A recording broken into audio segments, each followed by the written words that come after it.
Alhamdulillahi Rabbil Alameen. People are joining. Let everybody in.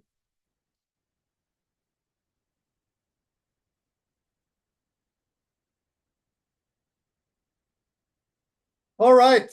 Here we are, everybody, in our 25th session. Everybody hear me okay? All good? Okay. I'm very, very sorry for last week. Something came up I absolutely could not get out of, however much I tried to. So I had to postpone it until this week, but that's fine. We'll get through the book. Everything will be done. So lots happening. Hopefully, everybody's cool. Everybody's had a good 2 weeks, and let us then begin reading this short chapter, and then afterwards, we will have hopefully a lengthy discussion about a whole range of things, including this chapter. So let me begin. The wisdom of the unseen, hikmat al-ghaybiyah, in the word of Job, fi kalimat al-ayubiyah. He says, know that the secret of life permeates water, which is itself the origin of the elements and the four supports. Thus did God make of water every living thing. There is nothing indeed that is not living, just as there is nothing that does not sing God's praises, even if we do not understand its praises, except by divine disclosure. Only the living can offer praise. Therefore, everything is living, and everything has its origin in water. Have you not considered the throne, how it rests on the water and derives from it? It floats on the water, which supports it from beneath. In the same way, after God had created man as a servant, he became arrogant and aspired to be above him. In spite of this, God supports the servant's loftiness from beneath, ignorant as he is of himself, alluded to in the prophet, saying, even if you let down a rope, it will fall upon God. This shows that God may be thought of as below as well as above in his saying. They fear their Lord above them, and is saying he overcomes his servants. All below and above belong to him. Thus, the six directions are manifest only through man, who is in the image of the merciful. There is no source of sustenance. Let me let someone in quickly. There is no source of sustenance but God, he said concerning a group of people, if they had only abided by the Torah and the Gospels, going to be less definite and more general, saying, and what was revealed to them from their Lord, which includes all judgments revealed through the apostles and inspired ones. He went on to say, they would have eaten from above them, referring to the sustenance from above attributed to him, and from below their feet, which is the sustenance from below that he attributes to himself on the lips of his apostle, who transmits his word by his authority. Were the throne not on the water, its existence would not be maintained, since the living can be kept in being only by life. Consider how, when someone living dies a normal death, the various parts of his composition break down and his powers are extinguished. God said to Job, urge with your foot while this is a washing place. In other words, cool water, because of the extreme heat of his pain, which God soothed with the coolness of water. Thus it is for medicine to lessen what has increased, and to increase that which has grown less, in order to achieve an equilibrium that, however, can be achieved only approximately. We say approximately because evidence of the realities indicates that the acts of creation, which occurs with the breaths eternally, constitutes an imbalance in nature that might be called a deviation or alteration. Similarly, in God, there's a desire that is an inclination toward the particular object of desire to the exclusion of any other. Harmony and equilibrium are everywhere sought but never truly achieved. We are thus denied the rule of equilibrium. This is an extremely novel approach to this question. He augments it and discusses and gets really into it in various chapters of the Futuhat al-Makkiyah.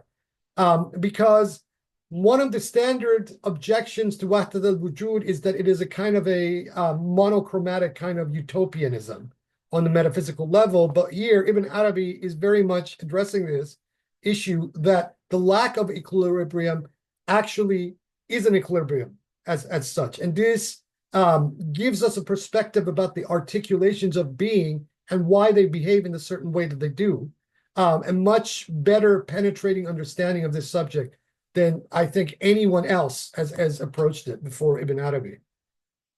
He goes on to say, in the divine knowledge brought by the prophets, God is described as pleased, angry, and by other attributes.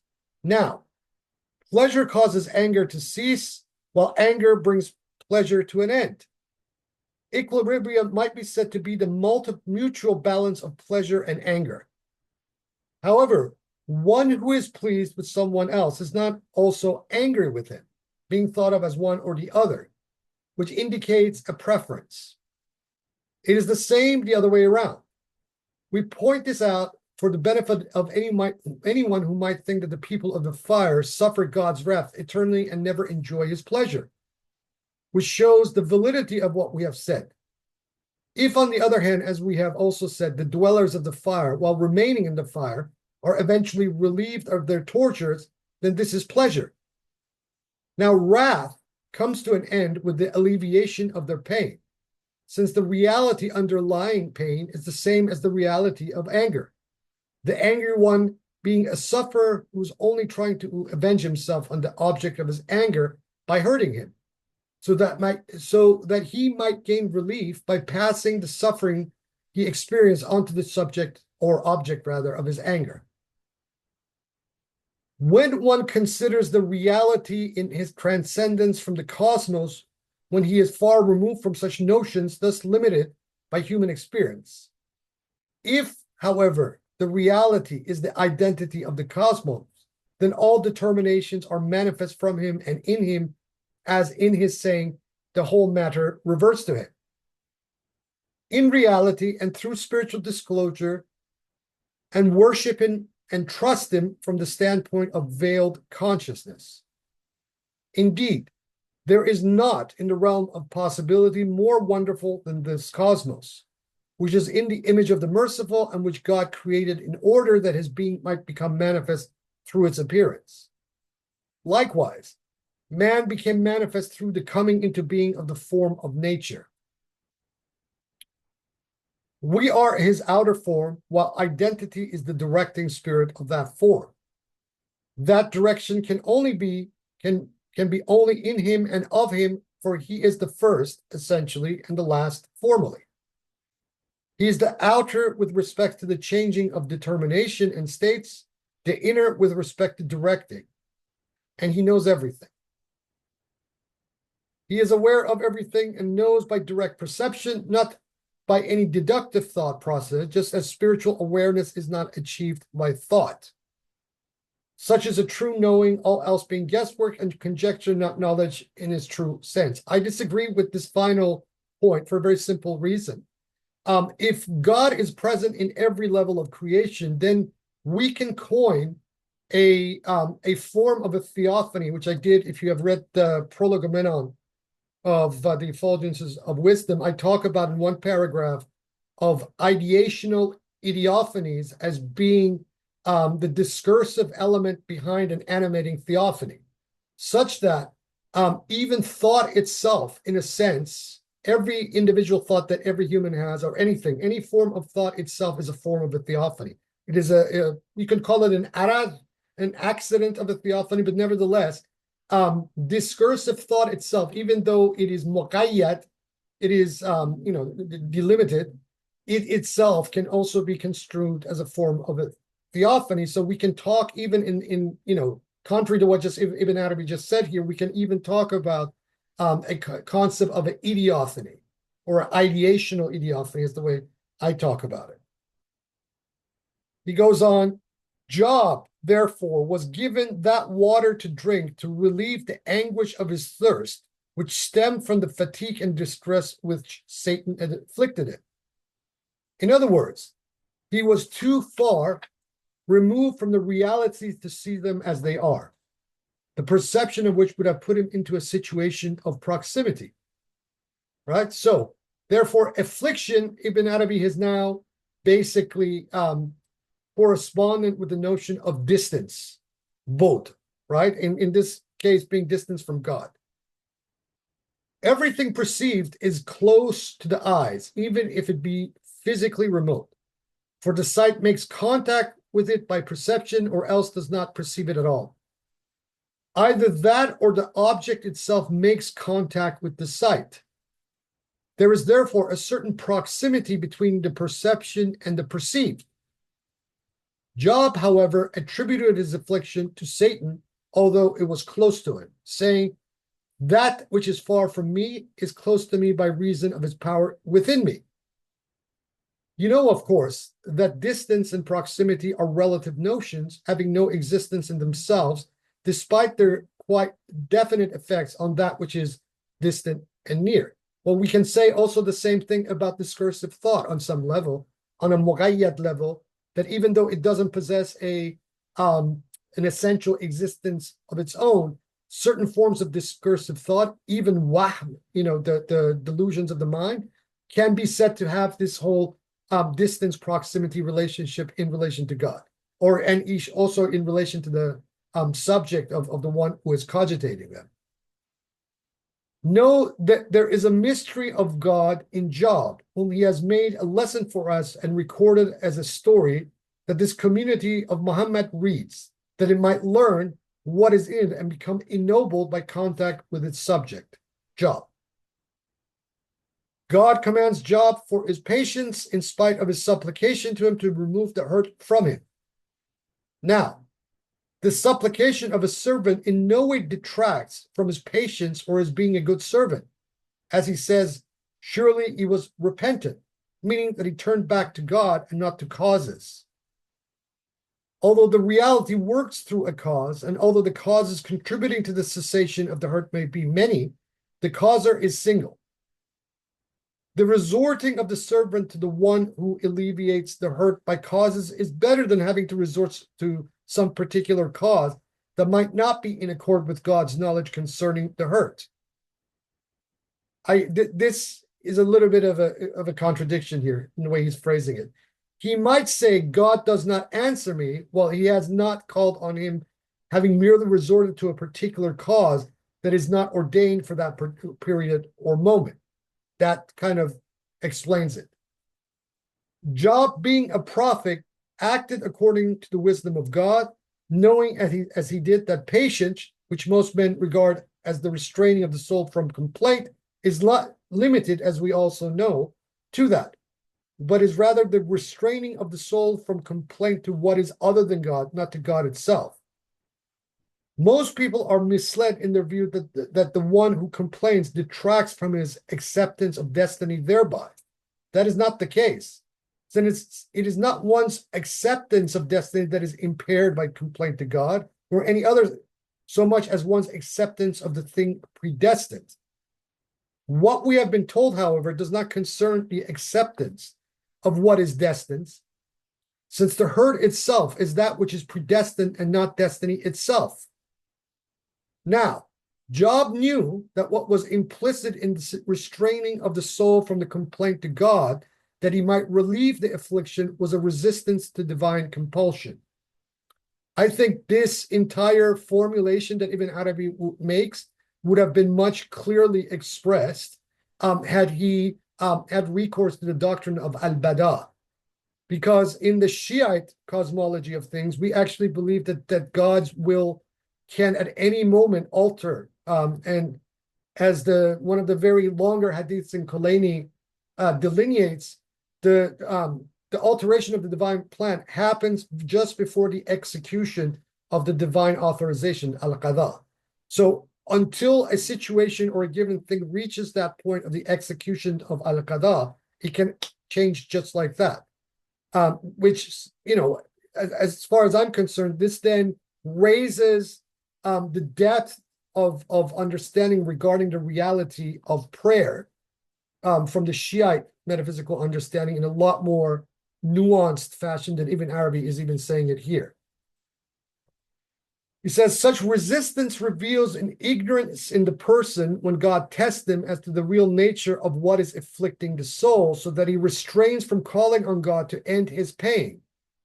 In the view of one who is truly aware, one ought to humble oneself and beg God to raise such a thing from one, since for the inspired one, that alleviation is an alleviation also for God. God has indeed described himself in terms of hurt when he says those who would hurt God and his apostle. What greater hurt is there for him that he should try you with some affliction or station unknown to you, so that you might beg him to relieve it when you are heedless of it? It is better that you approach him with the sense of indigence, which is your true condition, since by your asking him to relieve you, the reality himself is relieved, you being his outer form. A certain Gnostic was hungry and wept because of it, at which someone who had no insight into such matters upbraided him, to which he replied, he made me hungry only that I might weep. He means that God tried him with an affliction only so that he might ask him to relieve it, which in no way detracts from his patience, which is the restraining of the soul from complaint to what is other than it. By other than God is meant some particular aspect of God, since he has specified a particular aspect, the aspect of identity, by which you should call on him, or his huwiyah, to relieve your distress, and not by other aspects that are called causes, the asbab. The latter are nothing other than he as constitute the principle of creative particularization in himself. In asking identity of God, God himself to lift the affliction from him, the Gnostic is well aware that all causes are in him in particular ways. This way of knowing may be the privilege of only the discreet or the elect among God's servants, those worthy to be entrusted with the mysteries of God. For he has trusty servants whom only he knows and who know each other. Thus we have counseled you, so act and ask of him, may he be exalted. And that was the chapter of Job. And now if anybody wants, the floor is open to questions, comments, complaints, insights, revelations, rants, whatever you want to talk about. Anybody? Yeah, I guess I would just ask you to, I guess, expand on the concept of bada because I know you brought it up in previous classes. It's kind of but it's hard for me to like understand the details of it because Okay. I haven't I'm not acquainted with the Shia corpus. So maybe if you could give more. I'm going to read you my translation of a very core hadith. Let me just find it in this PDF, and that is going to be the first thing I'm going to do for you all, because the issues that are in this particular hadith in Kulaini are very, very apropos. So let me just find it. Here we are. All right. This is in Al-Kafi, the first book. And this is a khabar, a hadith by Imam Jafar al-Sadiq. I will dispense with the isnad, the chain of narration. And this is my translation of it. The Imam alayhi salam says, it knew God. So God, I'm using the neuter pronoun. It knew and it willed and it volited and it determined and it authorized and it carried out. So it carried out what it authorized and it authorized what it determined and it determined what it willed. Thus, by its knowledge came the will, and by its will came the volition, and by its volition came the determination, and by its determination came the authorization, and by its authorization came the execution. And knowledge precedes will, and will comes second, and the volition comes third. Determination falls upon the authorization with execution. Thus to God, blessed and exalted be it, belongs the prerogative of revision or alteration, al-bada, in what it knew whenever it wills, and what it wills for the determination of things. But when authorization occurs with execution, there is no revision, alteration. That is the level of the qada. For the knowledge of the known things existed before their being, and the will was in the originated things before their appearance, and the volition was in the will things before their manifestation. The determination was for these known things before their specification and connection in time and sight. Authorization with execution is what is finalized among the created embodied things that are perceived by the senses, those with color, scent, weight, and measure, and whatever walks and crawls from among the humans, the jinn, birds, beasts, and others that are sensed through the faculties. To God, blessed and exalted be it, belongs the prerogative of revision in what has no visible form. But when the visible, comprehending, and perceived form comes into being, there is no revision, alteration, al-bada. So right at the point of the realization of this thing, the concrete realization, once it is in that point between al-qada wal-imza, the authorization and the realization, this is when then nothing is altered. And God does what it wills. By its knowledge, it knew things before their being. By will, it defined their attributes and limits, and it brought them into being before their appearance. By volition, it distinguished their essences in their colors and attributes, and by determination, it measured their sustenance and made known their beginnings and ends. By authorization, it clarified, or qaza, it clarified their places to the people and guided them to them. And by execution, the imdha, it explained their causes and revealed their affairs. And that is the determination of the grandiose, the all-knowing. And that is a hadith, a long hadith in Kulaini's Usul min al-Kafi, in the first book of it. Okay, so yeah, so I'm taking that scheme, like it's a sort of everything obviously begins with the knowledge and then it goes down the hierarchy, and then at the end with the authorization and the execution, it's when it can't be changed is Yeah. what's going on here. So to tie back into what the chapter says, the prayer where it intervenes is before the authorization and execution, and Yeah. from there, but that's where bada happens. So I'm trying Okay. to understand, like, because the knowledge is pre-existing, so it's not like a temporal thing. So like I'm trying to wrap my mind around, because I know it can't be like a I A kind then of B then feel C then D. I Yeah. deal with this sort of very specific kind of conundrum in the second chapter of the Effulgence of Wisdom, in a kind of a roundabout sort of way, where I break down the way that Ibn Arabi has presented the notion of the immutable archetypal essence into three modes. And I use the tahleel, the la ilaha illallah, to actually explain what these three modalities of three ontological modalities of a thing are. Number one is the affirmation, the ithbat, which we can take as the word Allah, of la ilaha illallah, right? Or illallah, rather, except or in other than God. That is the ithbat. That is the affirmation of a thing. That is the divinity of a thing, of an immutable archetypal essence. So we take that ithbat and apply it to the actual content of God's knowledge. Then there is the pole of the shadowy pole. That shadowy pole is a pole where non-existence and existence occur simultaneously, and in spatial temporality, sometimes it's this, sometimes it's that. That is the illah, that is the accept, right? That is the pole of the shadow itself. And then there is the pole of non-existence completely, and that is the la ilaha. So if we take the tahleel, these two phrases and its various words, and then try to put these three modalities, three ontological modalities fitted into it, then we begin to understand on a higher metaphysical or even an imaginal level where each a particular thing or a particular situation, what pole of these three it may be occurring. And when you extrapolate from that, then you could probably through kashf glean whether a given process has reached its complete realization, or whether it occurs within an isthmus between authorization and and full realization, which is the execution that the Imam is talking about. At that level, it is possible theoretically to basically alter the course of something, right?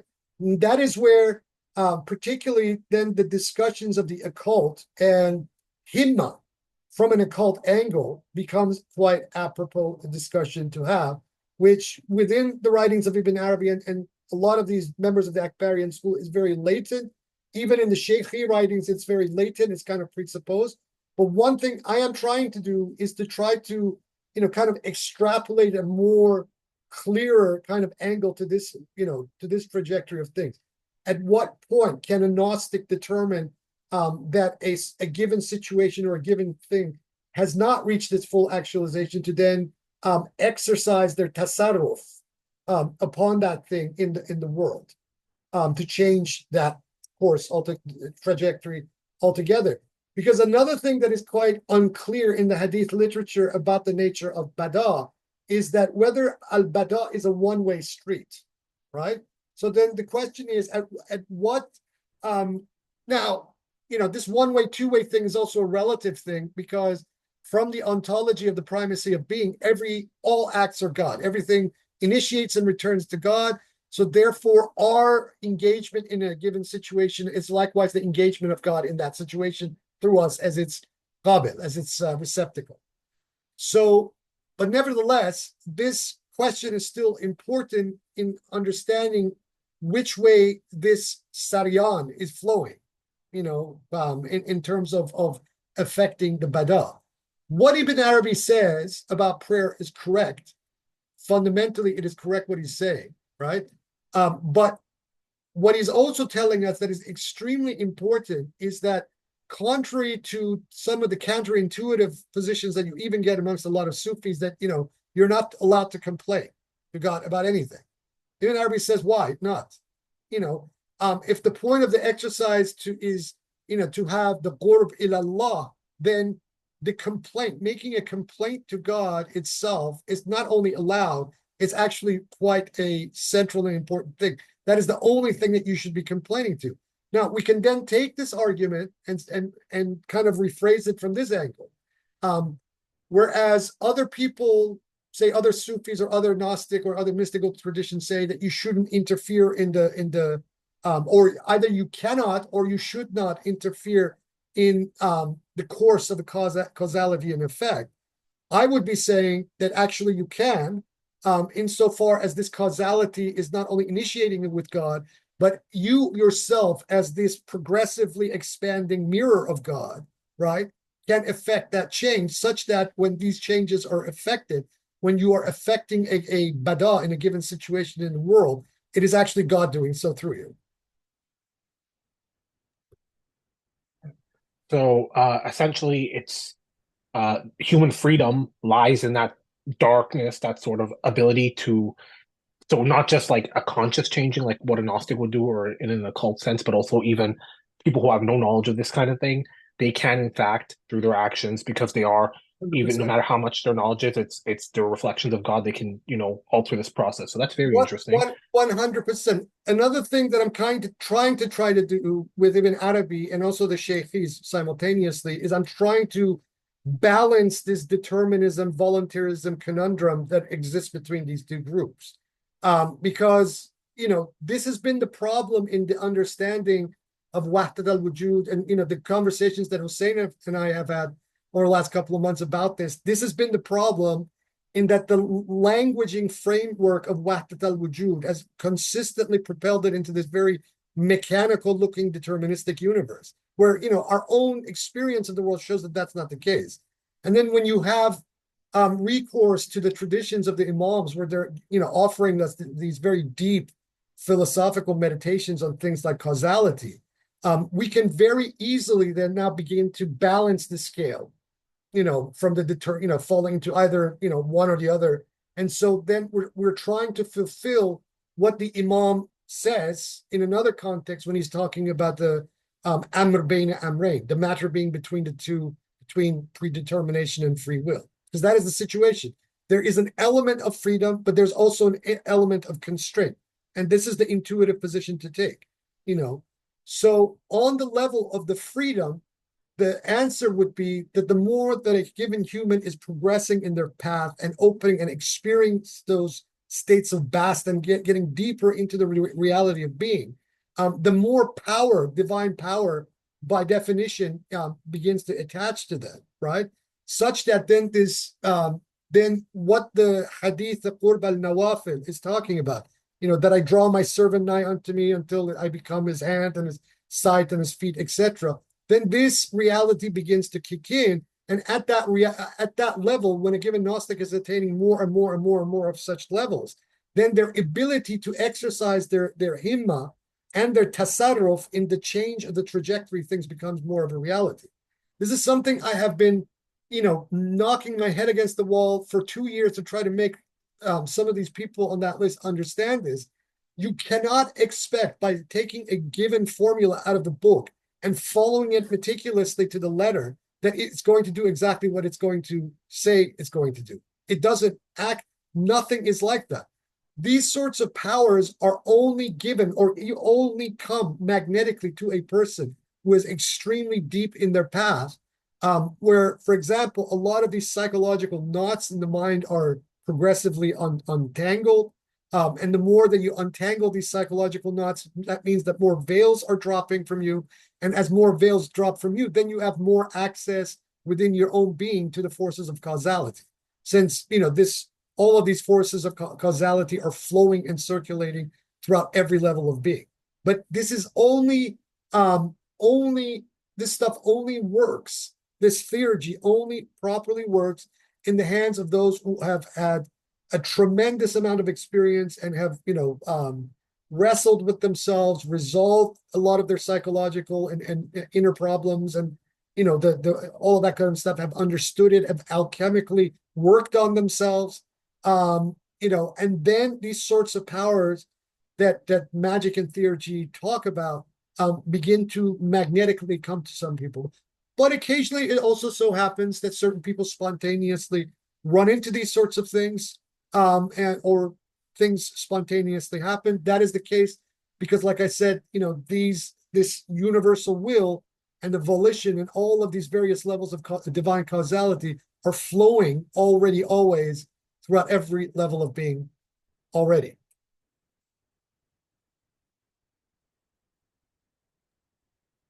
Thanks. I know it's hard for me to like. This is something I'd have to like what you just said and everything and all the cited text. I'm gonna have to really take it in because it's really hard. I like to schematize things, and it's really hard for me to like get that wrap my mind around it. Just like you said, I'm Well, trying to understand it. this particular heading in the translation I give you, you can find it in the PDF of my Effulgences of Wisdom as of page 65 and 66 of the text, which is about page 130 and 131 of the PDF. And you will see the citation of the hadith, my translation, and then I've also provided a vocalized version of the original text itself, so you can go look at that for yourself. Thanks. No Uh, problem. I guess I just want to draw your attention to one other thing because Sure. it's related to this whole thing about prayer and not complaining. Obviously, the idea that you shouldn't complain, I think that has a stench of stoicism to it. It's kind of Yeah. like this sort of thing that, and like certain ideas of masculinity. But what would you say about the whole idea of like affliction leading to sort of dark thoughts, negative thoughts, not only about yourself, about the world, about, the divine, and obviously that's not what's intended here, but it's like sort of at the same time that is part of the ambit of, this sort of hierarchy, this sort of a self-reflection. So it is part of it, but it's sort of a very like it's hard for me to say whether it's something that is obviously it's not acceptable, and it's not good, but it's also something that's just part of the divine reality and expressing itself. So I guess what would you say about that? That Well, they I call think like husna done I think in Ibn this. Arabi kind of addressed this in this particular chapter when he's talking about equilibrium. On the one hand, on the other hand, I don't have a problem with people descending into hell so long as they don't stay there and brood in it forever, right? The issue is not that you go down there to check it out. The issue is if you get stuck there. Of course, in the pseudo-epigraphic literature of Christianity, the first thing that happens to Jesus after his crucifixion is he makes a descent into hell. That's the first thing. Before he comes back and raises himself to heaven, he first goes down to hell in order to confront the devil and liberate some of its denizens there. So if we take this as a archetype, then falling into the darkness for a specific time is actually not a bad thing, so long as you conquer it. And so long as you reintegrate that darkness into the light, with the light being the primary substrate and the source of things. So this is always the issue. Jung is quite unequivocal about this. The whole basis of shadow work and Jungian cognitive psychology is about precisely this very thing. That you must confront the shadow. You must look the darkness in the eye, and alchemically, then reintegrate, not by denying it.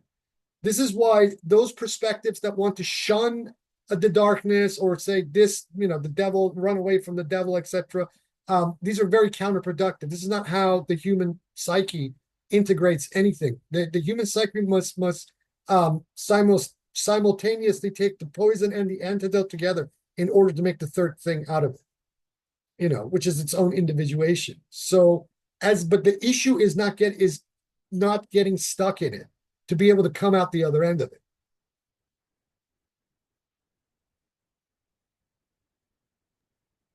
Yeah, I know that is good, and it also it just occurs to me that it is also very relevant to this chapter because that is exactly the perspective that Job's wife takes. Basically, just curse God and die. It's that kind of thing. That's Yeah. so very interesting. But yeah, just definitely a lot to think about in this chapter.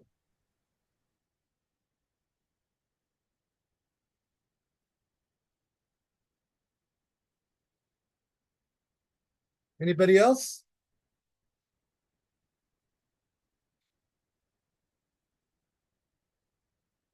Hussein.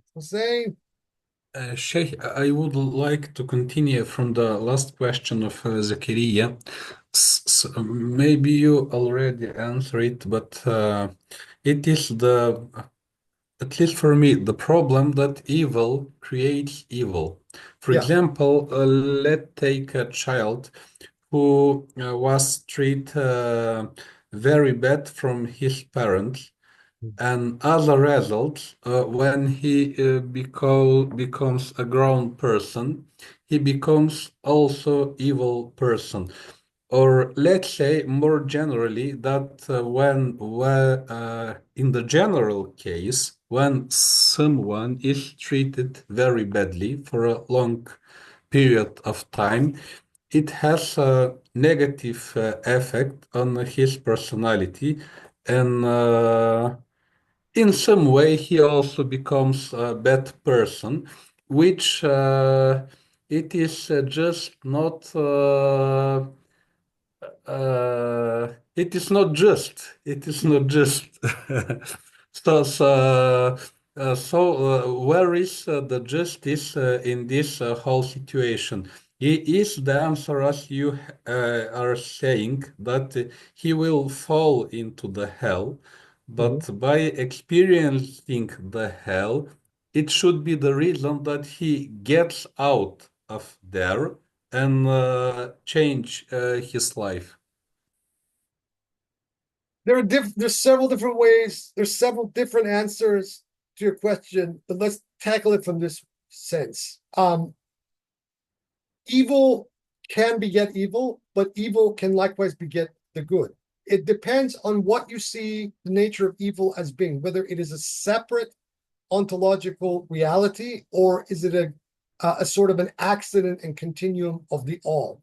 This kind of perspective, the Wahdati Wujudi perspective, does not believe that there is a separate pole wherein evil begets only evil and nothing else.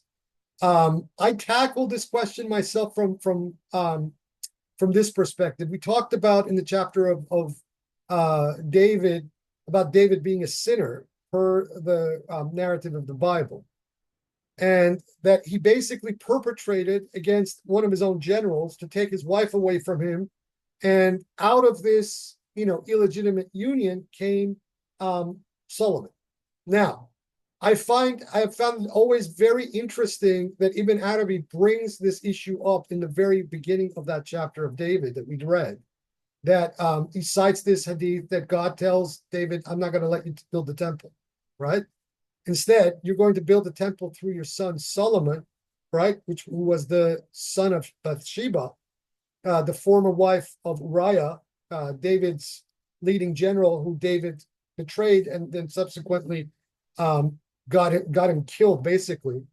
And what I take from this is that from this perspective, even though David is very much a sinner, and it's not the case that we can absolve David of his infraction because he not only violated the Amr Taklifi in this particular situation, because the Mosaic law is very unequivocal that you shall not covet another man's wife.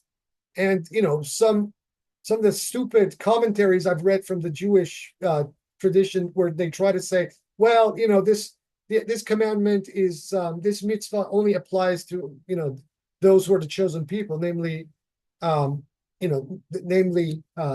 Jews. But I don't take it that way at all. I think that's a cop out, and I also look at it from this perspective that Bathsheba was not. It's not clear, even in the rabbinic literature, whether this woman was an Israelite.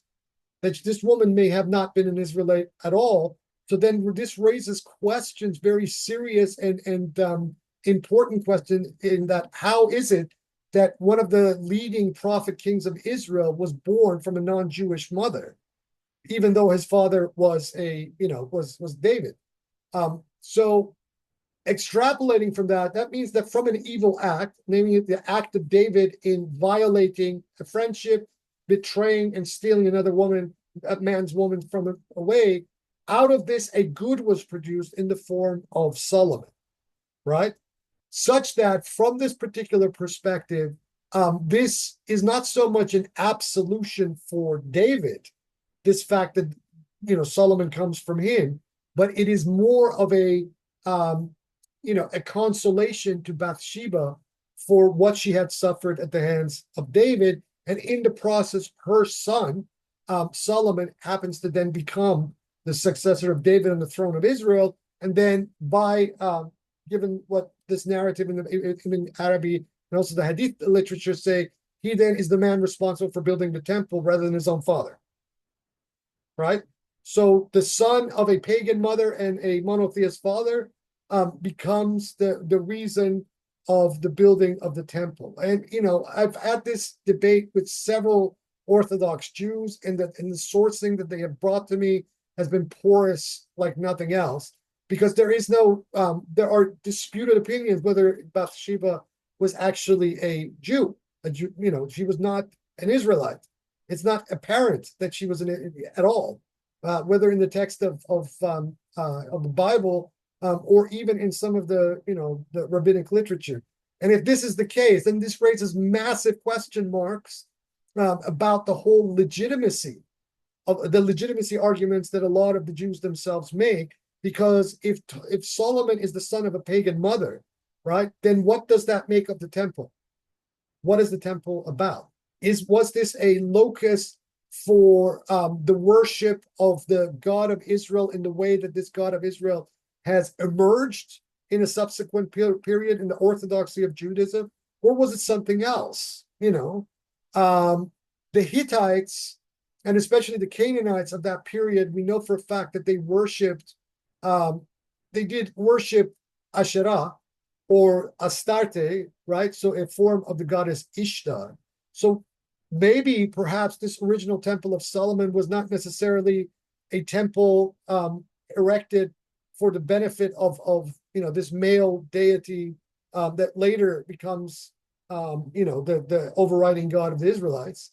Maybe it was originally a temple to Asherah or the Astarte, or a female form.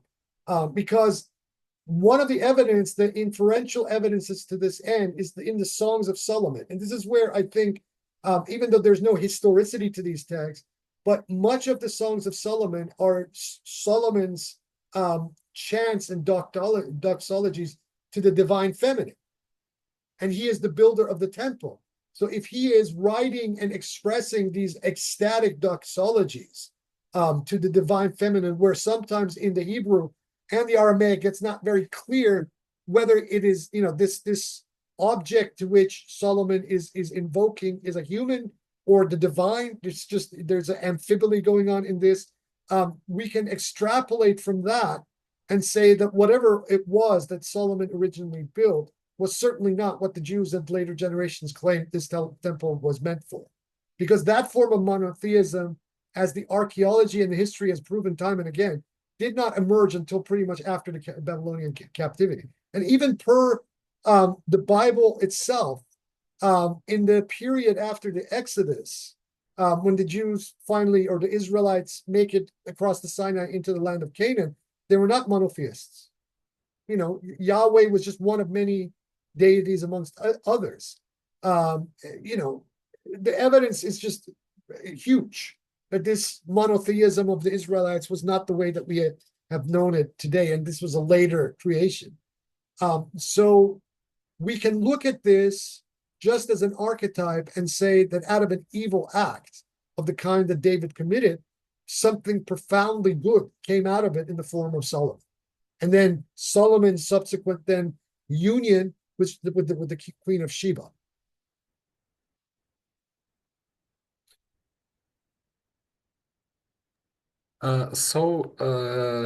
In saying that evil creates evil, as part of the answer is we can state this only if we are not looking at the whole picture, because when we look at the whole picture, we would see this archetype of David when we will see the good result from the perspective of Wahdatul Wujud.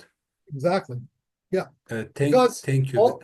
But he also kind of alludes to this when he's talking about the asbab and the sabab and masbub, right? The various causes and the cause is that from one particular vantage point, the goodness or badness of a particular train of causality is really in the eye of the perceiver.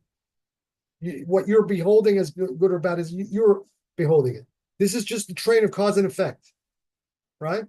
So, in other words, if you take that distance for a minute just to analyze a particular causality and just basically dissect it in its components, there is no moral, you cannot superimpose a morality to what has happened in this movement of a various train of causality.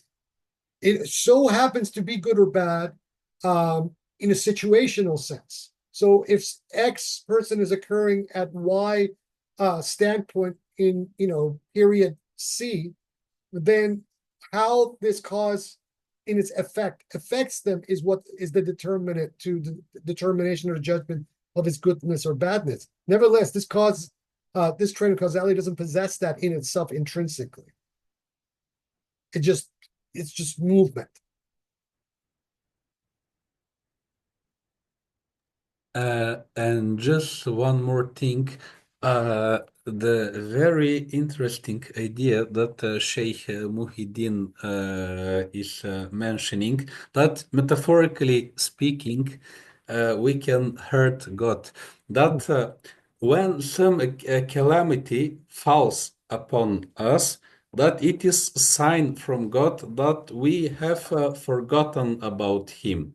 That in some sense, he is causing this calamity to fall upon us to remember him, which also we can find in human behavior, that when we feel that we are ignored and someone and some similar, one of the behaviors we can approach, that we cause troubles, that we get the attention, that in a similar way God causes troubles to us, that He gets our attention back to Him. And then He's continuing, and even if we do not turn to God after these troubles, that is hurting Him even more. Again, metaphorically speaking. And the place where he's criticizing the other Sufis, which are saying you just should be patient and don't react at all. That the Sheikh is saying, on the contrary, you should react, showing all your sorrow and sadness that you have speaking back to God. If you just comment with a little bit. What else can one say that this is the correct intuitive position, in my opinion, because the other position is making a demand that is not human. Okay.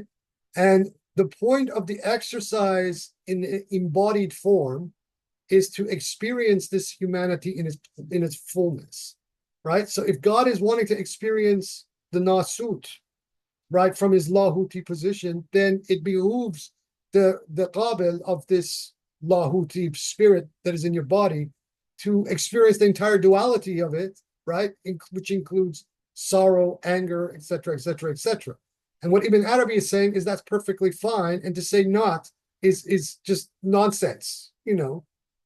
But it is also in the intention of a given Gnostic on a given point in time. So instead of, like, for example, if you are, I don't know, if you know someone you deeply love and cherish dies, rather than to blame the causes or even to blame God, right? You seek God's sort of, not so much intervention once something like that has happened, but you seek solace or refuge in God, right, from that occurrence. And that means that you can vent, you can cry, you can holler, you can do all of these things.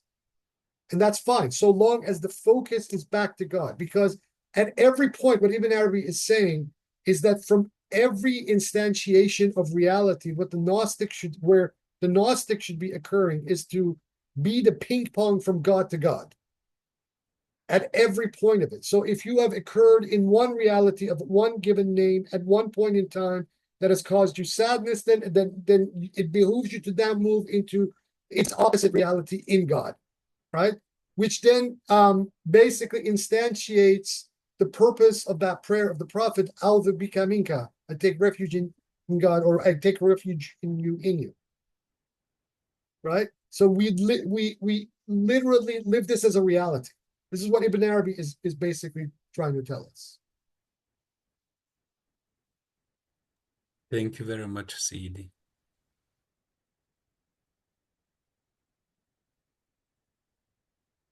Yes. Oh, hi. I guess my question is, maybe this is kind of a pedantic question, but at what point does our free will manifest? Because you said there are like different points, you know, there's different, I guess, hierarchies of God's manifestation. So where does our free will, if we want to call it free will, manifest? Or maybe there's no free will. Well, I mean, on one level, there is no such thing as absolute freedom other than the absolute freedom of the All-High. Okay? On another level, one can say that every choice and its trajectory of causality can exist at one intersection in its infinite manifestations, right? So, in a sense, a human being that makes a particular choice about a certain event or a certain situation is making a choice that is already existing in its possibility, and you just pick one of the pre-existing possibilities and their trajectories. I find this very interesting because it's also something that string theory in quantum mechanics is very much concerned about infinite possibilities of trajectoral unfoldment. So this is where I've started to kind of amend Ibn Arabi's concept of the immutable archetypal essences on this very thing. So as long as we understand that everything is ingoted, right? That means that in this state of ingod, this state of maluhia, right? That a given subject can make a choice, right? And that choice is both determined and also volunteered simultaneously. This is where the paradox now occurs. This then affirms what the Imam Jafar as-Sadiq alayhi salam says when asked about free will and determination, saying that matter is between the two states of total predetermination and absolute free will. It's not either the absolute one or the other. So this is how I'm trying to reformulate this, taking this concept of the immutable archetypal essences and trying to reformulate this by what the imams are saying in regards to the process of causality. Okay, and maybe this is a different wrinkle, but for the Gnostic who's bouncing between God and God, do they even have free will at that point? Because yes and no, just like everything is it or not it, or he or not he, in the same way. So the matter is always in between the two, and God is flowing through all of them, whether it be the freedom or the determination. And these are the sorts of paradoxes that make absolutely no sense in a languaging framework, because language and languaging exists within a duality. Things are defined against something else. Whereas at this level, you're ascending to the spirit world where these things are beginning to kind of fall away. But nevertheless, we should try anyway to try to make sense of these on some kind of a discursive level. Nevertheless, so it's in between the two things simultaneously. So long as we take it as the the flow, the saryan of things is inhabiting both poles. cool. Okay, thank you.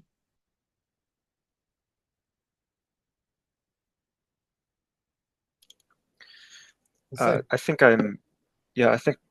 my question is kind of like asking your advice about something practically. This is about the causes thing. There's many particular causes. They're all ultimately the same. They're in essence they're the same cause, but there's a difference in calling upon it's huya, the identity.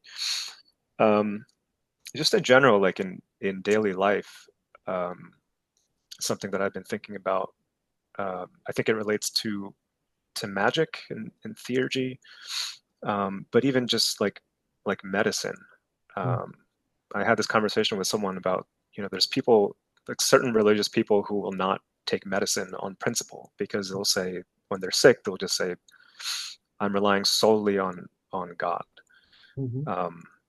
Or people who will, like same with like rizq and sustenance, like this is what I have for today and I'm not going to worry about tomorrow. And there's like this radical kind of dependence on just the oneness of God. And also in magic, because there you're often invoking beings who are not God. And there's a lot of Muslims who will say that there's like shirk involved in just even like saying the name of an angel, which I'm really into like astrology, so that comes up a lot. So I guess I've been wondering about how to, because to me it seems too extreme to just in every case say that I'm going to go straight to God and not take any help from any other forces. So I wonder if there's like my way of doing it is to just always ask. Whenever people God say directly, these sorts of things to me, number one, I quote that verse from Surah Al-Rahman, which of the bounties of thy Lord will you deny? Number one. Number two, when you say that this is shirk, you are actually committing shirk by implicitly implying that there's a vacuum in existence where God is not and the presence doesn't exist, such that you're implying that with the jinn, with the angels, these are causes that are separate in an ontological sense from the Tawheed. And that is a really very dangerous philosophical position to be adopting. In fact, I find the vast majority of Muslims, Orthodox Muslims, who get into this kind of talk to be committing the very thing that they're accusing others of doing. There is no vacuum in existence where God is not, such that if you say that when I get sick, I am only going to rely on God alone, you are essentially saying that medicine has no divine presence in it. And then you need to explain how is that even possible to, that this medicine that you're shunning is supposed to be absence of the divine presence. This is the problem with this kind of perspective that a lot of monotheists, and this is the monotheist, whether we're talking about Muslims, Jews, Christians, they fall into, Whereas Tawheed, when we take the meaning of Tawheed in its actual meaning, Tawheed means to make one. It doesn't mean just the oneness and the unicity. It means to make one.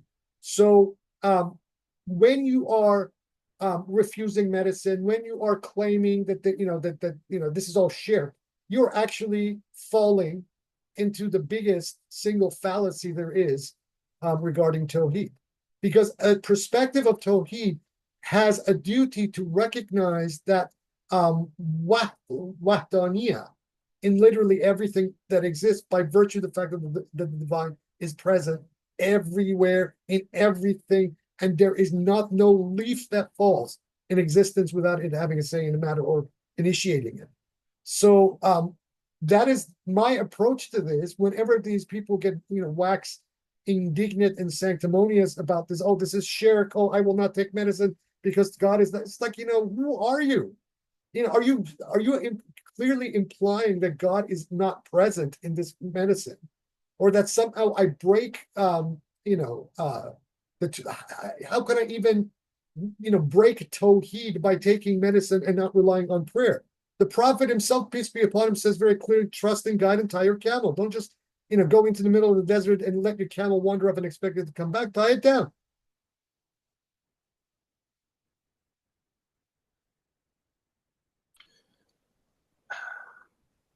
That makes sense to me. But I wonder if there's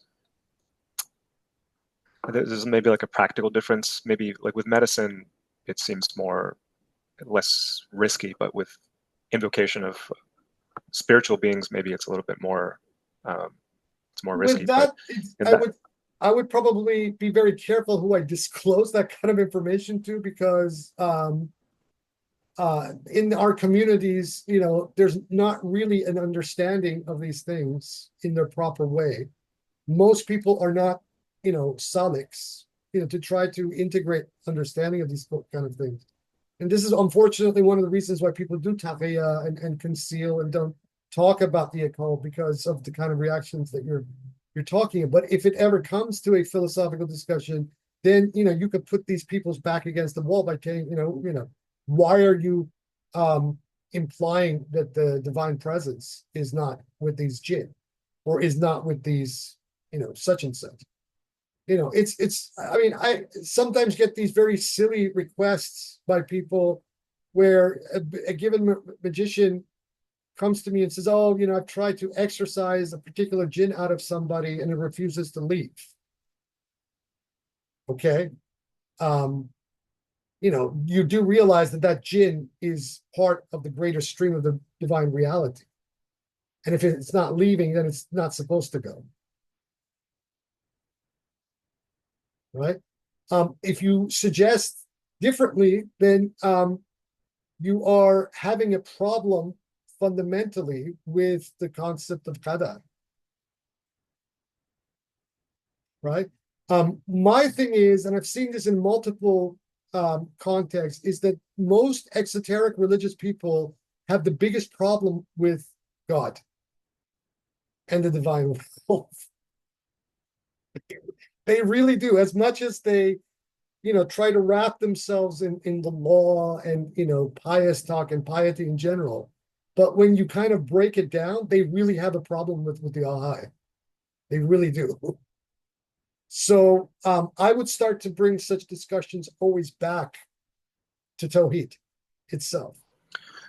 But would you say that there's a difference between a kind of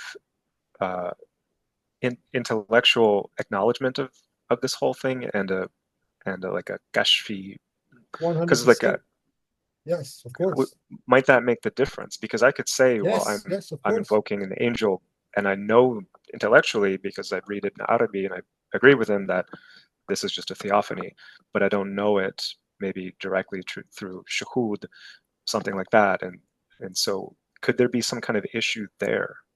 Of course, yeah. It's the experience, the zok of these things makes the night and day difference, because you have then your direct experience. And so for other people, it's also the same thing. If they have that kind of personal experience, and they have yaqeen about this experience, whatever it is, then then you have a much better intrigue, to try to explain these. But if they don't, or if their minds are closed, and they have very little patience for this sort of thing, then you're wasting your time, basically, with them. So just for the last practical question with all of this, how exactly would you? Whoops. Did we just lose?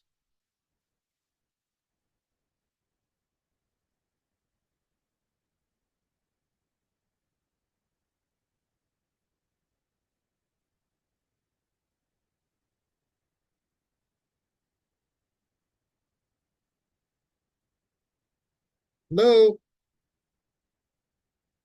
The whole group just suddenly froze. Oh, there he's back. He's back. Jesus Christ. This was a real problem right now. Can everybody hear me?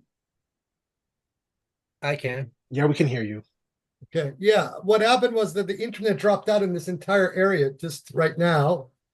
And I don't know what they're doing. It's the Telstra. It's the National Phone Company of Australia. They own the cables here. So, this sort of stuff happens. So do we want to continue, or what do we want to do? I want to hear the rest of Hussein's question. If you can do it again from scratch, that would be great. Yeah, sure. We were all just discussing it a little bit in the interim, but I was just looking for very concrete, practical advice about working with celestial beings, in the invocation of fixed stars or planets, and on this view, this wahdatul wujudi view, is there's still some precautions that one should take in the manner of approaching and invoking such beings, or what kinds of things one asks for, what you shouldn't say, how to involve Allah in the process, just generally speaking. This is a massive topic I can write a book about. But let's start from here. I began simplifying all of this about 10, 15 years ago, in that everything that I do starts and ends with the greatest name symbol. Everything. And there are so many different layers to what this means, that to even, try to articulate in a few sentences is just futile. But number one, I would say that everything in terms of the practical element of things begins and ends with your intention of what you actually want to do, what this intention actually is. Then, so this would be the batin. Then the zahir of this would be that you pay attention to the movement of the stars, and particularly more than even the stars itself, the mansions. I found that the attention to the mansions for operations actually gives you a lot more than if you were just, basically following, what constellation and sign and that sort of thing. And then the hours of the day is the next one, that is extremely important, because certain hours of the day hold very distinct kind of energies, and other hours of the day others. So then when you combine what we know about the distinct qualities of a mansion, and then the qualities of a given day, and when you get your information at that point, that is the best possible Zahiri approach to when to actually undertake the operation. The next thing is that your surroundings. So, for example, and this is not so much about what the magic can and cannot do. It is more about the psychology, your own psychology, in making an operation happen. And that is the environment in which you are making the invocation. So this could be either indoors or outdoors. If it is indoors, if you've created a magical temple for yourself of some description, then the incenses that you use, that you clean the space on a regular basis, that your whole the interface that occurs between the space and yourself is one that allows for that psychological flow to occur at the most optimum level. These things are important because they're not so much important in the sense of initiating the effect, the ultimate effect that you're wanting out of the operation. It's more about you, to place you in that kind of optimum situation, to ensure that, there is a flow in the invocation and the intention being put out and all that kind of stuff. Once that occurs, right, then the best thing that I have found, that always ensures that these operations, whether not immediately, at least some point in the future, affect in some way, is that you got to teach yourself to completely let go of what you put out. Completely let it go. That is very difficult, and this is part of the suluk itself, because human beings, the basic psychology of human beings is to be outcome oriented. So we are looking at the outcome of something and are attached to that particular outcome more than the steps that it takes to get there. And I believe that this psychology impedes that. So the more that we can teach ourselves to just, after we perform the operation, to psychologically and emotionally let go of it, right? This appears to create a sort of expansion to the very energies that you have unleashed during the operation, right? And then once that has happened, then where this ends up then is in the hands of the spirit. But invariably, you will get a outcome, whatever that outcome may be.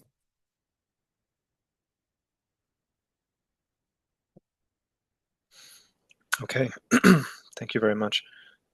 And just, I also wondering about like materials that may be made by other people, like talismans made by other people that I'd be using, if one should avoid any kinds of, like, one should vet the person who makes it. Sure. Like, there's a reason for this, and the reason is very practical, is that every talisman made by somebody has had not just their expressed intentionality behind that talisman made, but also the inner intentionalities as they have been making it.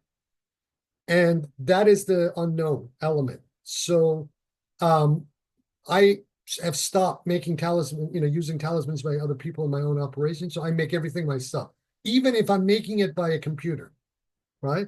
But at least even when I'm making it with a computer, it is my own intention that has made that thing, rather than somebody else's. Those unknown variables that I don't know about. And I have found that for me, this works much better.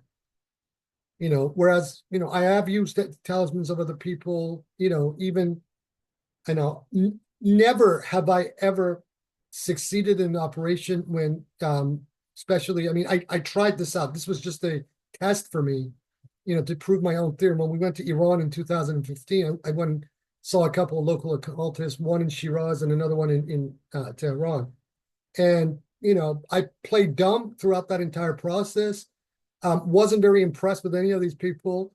And the operations that they gave me, I tested it and didn't work. Whereas I did the same thing, and for me, it worked just like that in a very short period of time. So this is why magic is a very individual thing, right? You can teach magic, but you cannot affect magic usually for other people. This is a big debate, and a lot of different magicians and theurgists in the different traditions have had this debate for a long time, because unless that other magician is completely and totally fixated on the outcome that you want to achieve and not going about doing other things, right? Their own intention and attention is not completely on that thing, whereas yours will be, because it's your operation. You are seeking a particular outcome. The only exception to this rule that I have found, and this is why another reason why we shouldn't engage in it, is that I have seen that more often than not, goetic magic and black sorcery, because of the extremely strong emotions that a given sorcerer puts into it, if it is done by somebody else, even, it seems to work because of this heaviness of emotion that is put into it. So it is directed, this directed sorcery, whether you do it for somebody else or do it for yourself, always seems to have some kind of a malevolent effect. And there's a real interesting causality to do this for this, but that doesn't imply that black sorcery is stronger than white sorcery, right? It just means that in a particular instance or a situation, it seems to be able to break certain barriers, whereas white sorcery done by other people on your behalf usually does not, right? But by the same token, white sorcery using the divine names have far more power than any form of black sorcery. So someone who is a lifelong Rohani magician very seldom can be bewitched. This is why, these stories in the Quran about the Prophet being bewitched to Shias is nonsense. Doesn't, it's like, how can you even bewitch the Insan Kamel? I mean, come on. He's occurring on a much higher level of being. And that is because the Insan Kamel is the manifestation of all the names and attributes. So the names and attributes, by definition, prove to be, the real Mohiti kind of power over even the black sorcery and the Goetia and all of that. But nevertheless, this has been my experience that directed black sorcery seems to cut through barriers much faster, whereas if somebody is doing a salutary operation for you, it doesn't usually work unless you're doing it yourself. And then it really works. Okay. I had in mind also like people who are not doing, I guess, what we would call Quranic theurgy. I was thinking of like pagans, like witches. Because my thought with people like that is you could vet them still with respect to like their ethics. And if we have this wahdatul wujudi view, well, I mean, they're still working with the same God. So that's just the way that I think about that. Yeah, that's basically correct. Yeah, that's basically correct. This is why I've stopped even, making these comparisons between systems of, monotheistic theurgy versus pagan. You're ultimately tapping into the same source of things, and even at some level, this entire dichotomy between Rohaniya and Sihr begins to fall apart as being just completely arbitrary, and it's not true at all. Because one man's Rohaniya can, from another perspective, be another man's Sihr. One man's white magic is another man's black magic.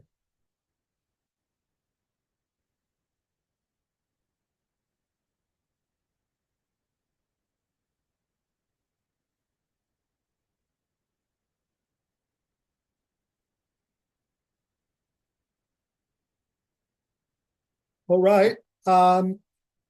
If that's all she wrote, then let's start cracking in the next chapter of this great book, the chapter of the Bezel of John for next week.